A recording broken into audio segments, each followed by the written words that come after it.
Guru Brahma, Guru Vishnu, Guru Devo Maheshwaraha, Guru Sakshat Parabrahma, Tasmai Shri Gurave Namaha.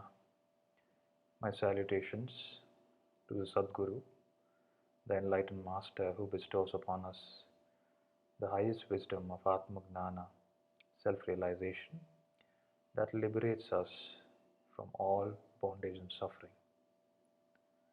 My pranams to all. Today is day 7. Let us continue our contemplation on the teachings of the Bhagavad Gita. In the last session, the last video, we looked at chapter 3 of the Bhagavad Gita, which is called Karma Yoga. Today we'll contemplate on chapter 4, which is called as Jnana, Karma, Sanyasa Yoga. Jnana meaning Atma Gnana, the teaching of the self. Karma meaning action. Sanyasa meaning freedom or renunciation. So freedom from karma through Gnana. It is very important to first understand this, the heading of the chapter, which also is elaborated further on in the chapter towards the end, where Sri Krishna goes on to tell, Sri Krishna Bhagavan tells, Gnana is the only one that truly frees us from all karma and all bondage. And what is this Gnana? How does it do it? Is what we will explore in the chapter. So there are various themes, like in all the chapters, I'll cover all the themes. The first theme in chapter 4 is the theme of parampara, the tradition of transmission of this Gnana. The teaching of enlightenment, the teaching of Atma Gnana, Sri Krishna says, Sri Krishna is teaching Arjuna on the battlefield, and he says that, please don't think what I'm telling you is what I'm creating. This is what is there in the scriptures. This has already been there from time immemorial, and I'm just summarizing all this for you and giving it to you so that you can understand it here. So whatever Sri Krishna is telling is from the Upanishads and from the scriptures that are already have been taught from time immemorial.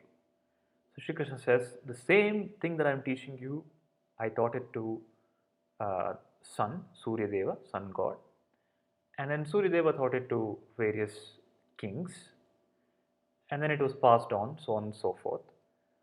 But after some time, what happened was the teaching got lost. For various reasons, there was a break in this tradition. And then he goes on to tell, whenever there is a break, whenever there is such a break, and whenever ignorance prevails and the darkness takes over, he will reincarnate to teach again.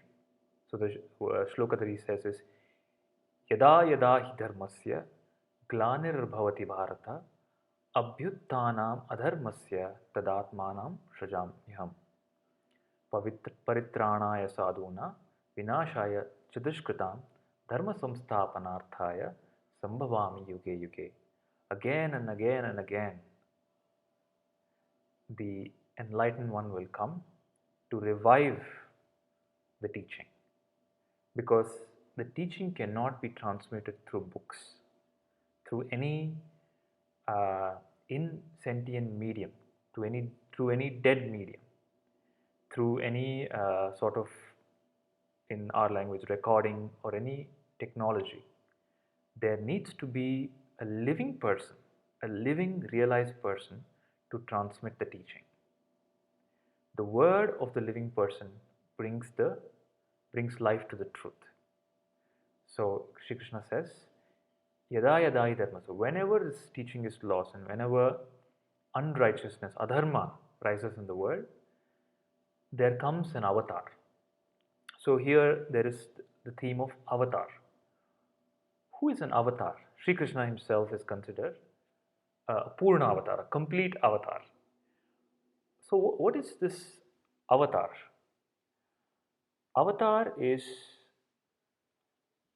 a enlightened being. But the difference is they are awaken to their true nature, they're aware of their true nature from the time of birth. But they're very clear that what is being born and what is happening and what dies is not them. So avatar is somebody who from birth has atmagna, has the realization that I am not this body or this mind, I am pure consciousness. And they come with the only intention to either bring back the teaching, to teach the Atmagnana, or to establish Dharma in the world. So we are aware of various such beings. Sri Krishna in this case, there could be Gautama Buddha, there could be Sri Shankaracharya. So they are all great beings who come with a lot of powers and abilities to transform and uplift humanity. So the category of avatar is like a very superior category in what is considered as in the enlightened beings. So they are beings that take conscious birth, and throughout their life there is no unconsciousness in them.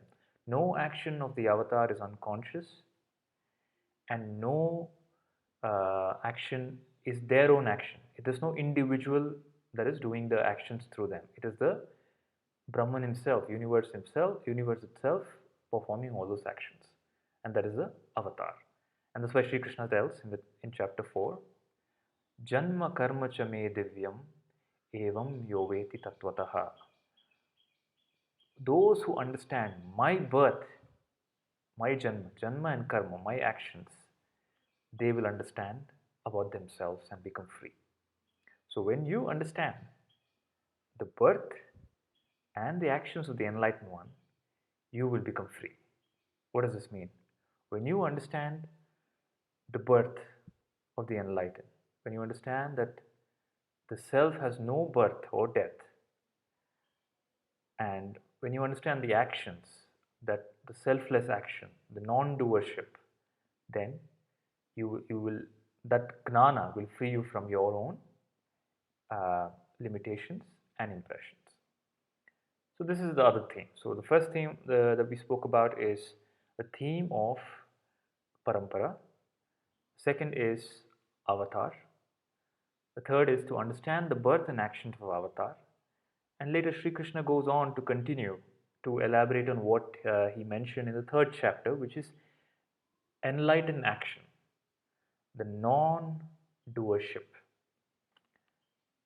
So karma yoga is prescribed, like just the way we saw in the last session.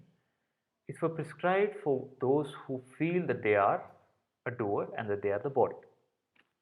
So the first stage is, I feel I am the doer, and all the actions I have to do for my survival and to fulfill my desires. This is called as kamya karma, desire oriented action. And what desire? For myself. So whatever is done again comes back to me. It's revolved around me, I, me and mine. Kamya karma. Then the next stage after this is called nishkama karma. It's more selfless now. Maybe the person has reached a secure stage, or has crossed over the survival needs, or has the wisdom now to move over to the next stage where he or she says, now I will start doing actions without any selfish interest or less selfish interest. I'll start performing actions for the whole and the other. That is called as nishkama karma. Nishkama, no personal desire. Then the third is called naishkarmya. This is the enlightened action. Naishkarmya, non-doership. There is doing, but there is no doership. How is it? And this is what is called enlightened action. How is this possible? There is doing, but there is no doership. And Sri Krishna tells in the shloka in the chapter 4, somebody who sees inaction, and action in inaction is the wise one. It's very confusing. Somebody who sees inaction in action, there is action happening, but the enlightened one is inactive. He's the non-doer. And somebody else is inactive, but still there is action because the mind continues to move. The mind continues to conceptualize and move and create thoughts. To give you an example of non-doership, of how is this non-doership? There was a king. The king wants to understand this non-doership, and he asks his teacher, please tell me, what is this non-doership? And the guru says, it's very simple, Maharaj. Let's say somebody comes into your palace and kicks you. What will you do? The king replies, I'll have his legs chopped off and kill him. The worst punishment. Then the guru goes on to say, very well, what if your grandchild kicks you? Then the king replies, well, I'll give him, I'll shower him with gold. The guru goes on to say, this is the difference. In the adult, you see a doership and you feel that, okay, the person has some intention and there should be some punishment given or reward. But in the child, although the action is same, the child has no sense of doership. The child has no sense that I am doing it. It is an action of innocence. Now in the enlightened one, it is exactly the same. The actions are actions of innocence and actions of Jnana, clarity. The clarity of the enlightened one makes him or her innocent, like a child. So to be like a child is to be enlightened.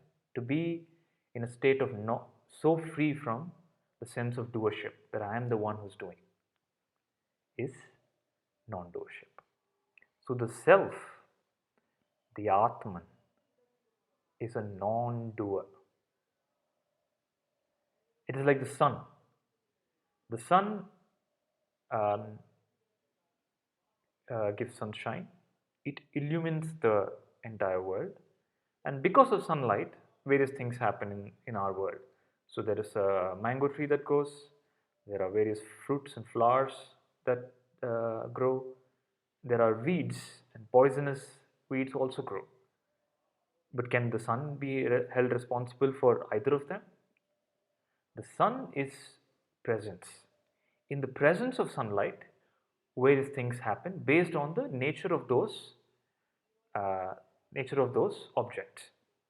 In the same way, the self is a non-doer. It's an illuminator. It's like the light. It just provides consciousness and illumines. In the presence of the self, whatever is the nature of the body and mind is expressed. In the enlightened one is exactly like this. He or she is like a child. Whatever is done through that body of the enlightened one there is no doership in that. And that's why there is no result for the action. There is no karma phala, is what I explained in the 4th chapter. Now, so we understood that there is karma. There are 3 types of karma: kamya, nishkama, and naishkarmya. So our journey is to move from selfish to a little more purified action, and then finally to a stage of non-doership, to a state of freedom from all karma. Now this doesn't mean, non-doership doesn't mean non-doing. No.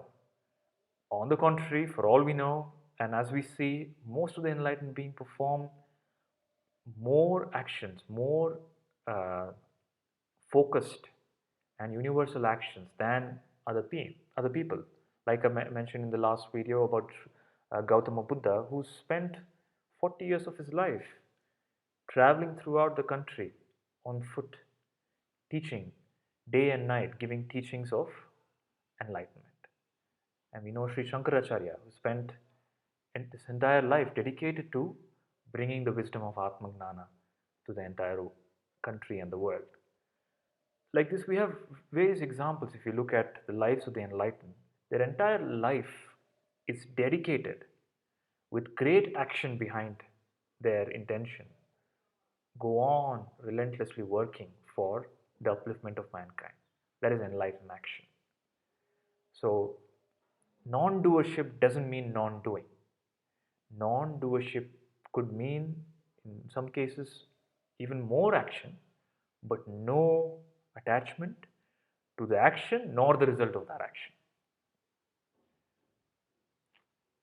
So, there's a Buddha used to say, there's a quote from Buddha that he said that I do not see what has been done, I only see what is more to be done. So, whatever has happened, I don't care about it. I only focus on who more I can give this teaching to. What is the next that can be done? So, the direction of the enlightened one is very clear. Bringing out the powers of Brahman, bringing out the teaching of Atmagnana, the teaching of Brahman. This is the understanding of non doership. And after giving these, outlining all these points about non doership, about avatar, about the parampara, Sri Krishna goes on to tell, he gives the answer before the question is asked, because this is the obvious question that will come. How do I reach now to the state of non doership? And the solution that he says is Tad Viddhi Pranipatena Pariprashnena Sevaya Upadekshanti te Gnanam Gnanina Tattvadarshinaha. Tad Viddhi, this Viddhi, knowledge, this Atma Gnana, you will get by Pranipatena, by surrendering to the enlightened one. Pariprashnena, surrender doesn't mean, okay, a blind faith. He emphasizes on pariprashnena, ask your questions, because you have the great opportunity to be with the master, ask the questions. All the Upanishads are question and answers, conversations between the disciple and the master. Clarify your doubts, find out what is blocking you from knowing your true nature. Ask your questions, not questions of curiosity or arbitrary questions of something that doesn't relate to you or doesn't have impact in your life. Go inquire, find out what is that is missing in your understanding that is preventing you from realizing your true nature. Be truthful to yourself and ask your question. Pariprashnena, sevaya, again, he emphasizes on selfless service. Sevaya, then by doing these things, surrendering, asking questions, and seva, upadesha, you will receive the upadesha. Upa means higher. Upadesha means that which uplifts you, that which uplifts your mind. Upadekshantite gnanam, just by teaching of the gnana and by you listening to the gnana, you will become free. Upadekshantite gnanam gnanina tattvadarshinaha, you will also see the same truth that the gnani has, the gnani is. And this gnana is so powerful. He goes on to tell what is this power of this, just the gnana, just the understanding, clarity of understanding of Atman. How powerful is it? Just that gnana, gnanagni dagda karmani, it will burn all the karma. Like how fire burns the wood and makes it into ash. The gnana, the gnanagni, the fire of this wisdom will burn all the karma, and also with that, the sense of doing the doership. The feeling that I am the body and I am the doer is burnt collectively because of this gnana. To give you an understanding of how this works, in the Mahabharata there is a story of Karna. Karna is the son of Kunti and Suryadeva, sun god. But he doesn't know his roots.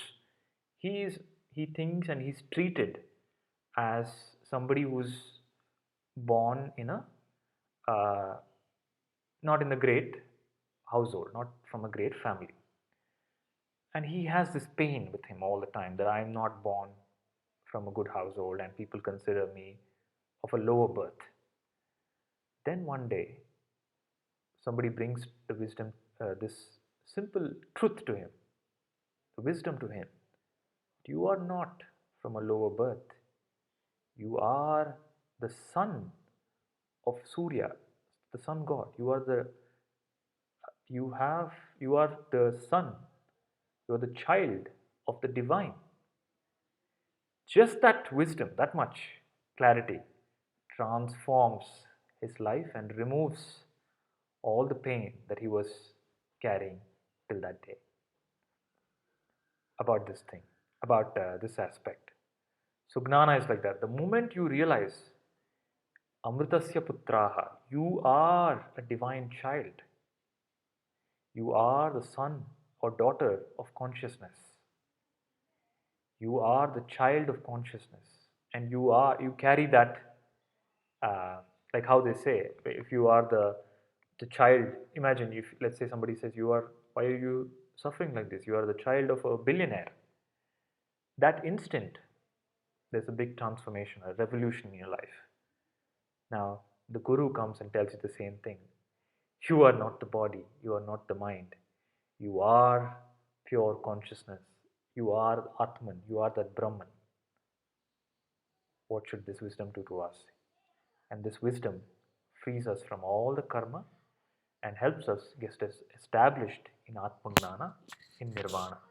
This is what is called as enlightenment. So this is an overview of chapter 4.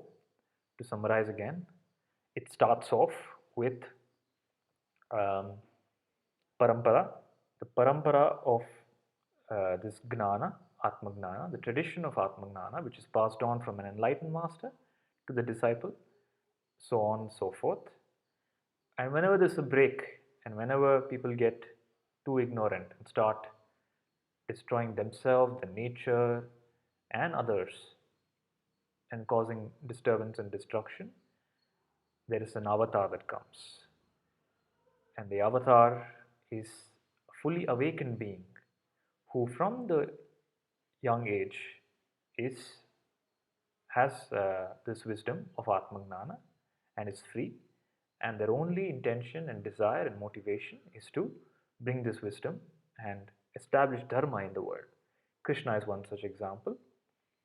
And then we go on to see enlightened action, Janma Karma, the actions of the enlightened one, which are again elaborated in this chapter, meaning what is Naishkarmya, from Kamya Karma to Nishkama Karma to Naishkarmya. What is Naishkarmya? Non Doership. And then finally, how do I reach the state of non doership? Tadvidhi Pranipatena, by the teachings of the enlightened one, by the teachings of the scriptures, the Bhagavad Gita, the Upanishads. And then the significance and the glory of Gnana, simple understanding, just shifting the awareness from the object to the pure subject, shifting the vision from what is seen to the real seer, the inner self, the Atman. When the Atman, when the inner self is realized, the mind becomes tranquil, deeply silent. All the questions of the mind are they disappear, and there is no more suffering in life. The body and mind becomes now a vehicle of the Atman. It is now a slave of the mind. Now it becomes a vehicle, Brahmaratha, which was the intention of making it. It is a Brahmaratha, the vehicle for Brahman to bring out the powers and teachings of Brahman into the world. This is the summary of chapter 4. Loka samasta sukhino bhavantu. Loka samasta sukhino bhavantu. Loka samasta sukhino bhavantu. Harihi Om. Shri Gurubhyo Namaha. Harihi Om.